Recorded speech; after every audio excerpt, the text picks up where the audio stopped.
Hi everybody and welcome to In the Chair. Today we've got Sassy who's playing up.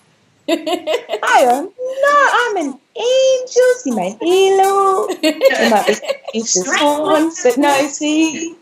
And we've got Kerry. And we've got Susie. You threw me there. We've got Susie. All right, so today we thought we would kick off In the Chair for the year with a discussion about a really interesting prediction made by Mark Coker from Smashwords. And he basically said that the big publishers are looking to leave romance behind.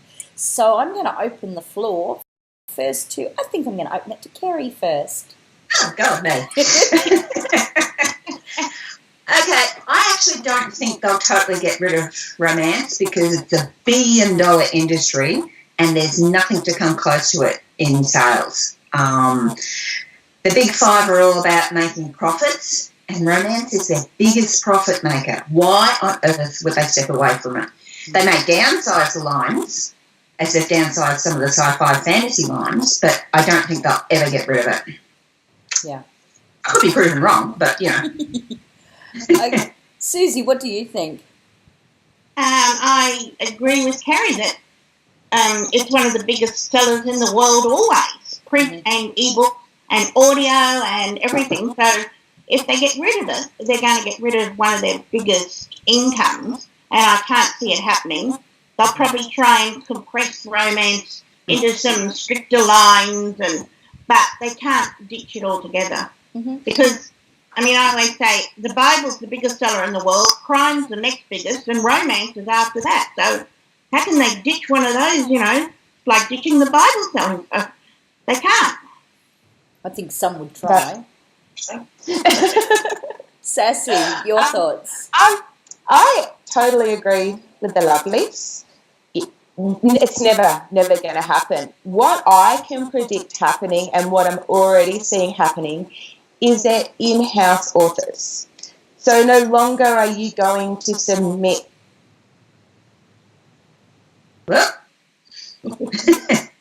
She's frozen on us. She's frozen. We know what she means.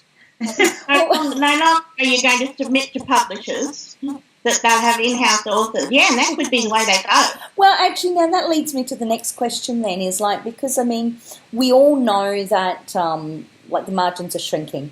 So is part of that, you know, because, or is one of the reasons you think it's going to change because they've been muddying the waters, you know, they've been tagging, say, sci-fi fantasy or paranormal as, you know, historical in some instances.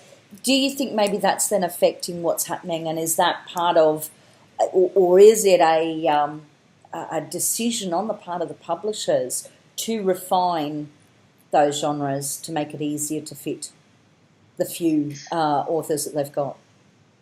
I think they've been muddying the waters because, like, my Riley Jensen series was tagged romance. Why was it tagged romance? Because romance is the biggest seller. You know, it was the biggest market. They're not romance. They're dark urban fantasies with a romantic line. And I think this is half the problem. They throw everything at romance and then wonder why the romance authors, the romance readers get pissed off. Yeah, exactly. Yeah. And I mean, you see that time and time again. I know for myself, I'll go into a bookstore, I'm looking for a science fiction story, particularly a science fiction romance, and you'll go looking for science fiction, and that's fine. You might get some hardcore science fiction, but if you're looking for anything else, they've got it shoved under fantasy. But 9 times out of 10, even that, there are very few options in the romance line there. So I can't see them getting rid of romance, though, or I can't see them walking away. And I think you're right. I think it is. It's a billion-dollar industry for them. It's a cash cow. Why would you, why get rid of it? So, yeah, I agree with you, actually. I can't see that. I do think Mark Coker went probably a step too far with that prediction. So I'm going to call it a fail on that one. Yep. All right. Well, since our good friend Sassy disappeared on us, I'm going to thank you both for joining me, and I'm going to thank the absent Sassy too, and hope she comes back very soon. And we'll see you next time with In the Gym.